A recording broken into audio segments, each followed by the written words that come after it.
I'm going to demonstrate a way of tying the bowline. A lot of times it's called the snap bowline with the Yosemite finish, or sometimes the Yosemite bowline. This is just a unique way of looking at it while you're doing it. So if anyone's been in Boy Scouts, you've seen the traditional tree and hole, and you always hear about the rabbit coming up around underneath the tree, running around it, and running back down, creating a bowline.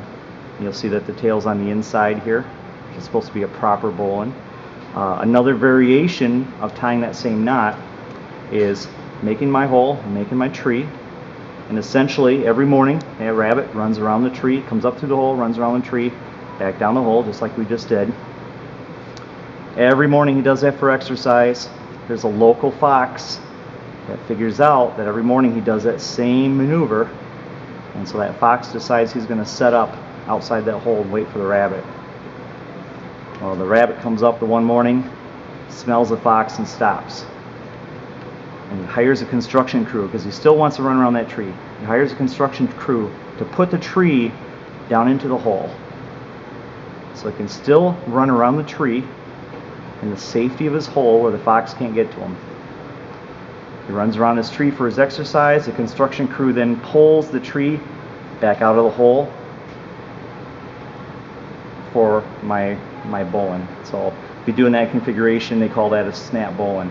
Now, for the finish for this, for safety reasons, I prefer the Yosemite finish. I'm going to pull a little more slack through here, so I've got enough tail to do it. That's what's nice about the bowline, is I can get that exactly where I want it. You'll notice that my tail is on the inside, and a clue to how to do this is as I pull this Yosemite, or I'm sorry, when you pull the bowline tight, you'll notice the tail starts to sneak over to the right side. I'm just going to simply follow that tail around, back through the yoke of the bowline, and up next to that tree. Follow it right back out again. And if I get that to where I want it, let's say I want that yoke to be a little smaller, I go ahead and just feed a little in, get it exactly the size that I want, so I have a nice, neat, small knot for my rigging. And that's called the Yosemite bowline, or the snap bowline.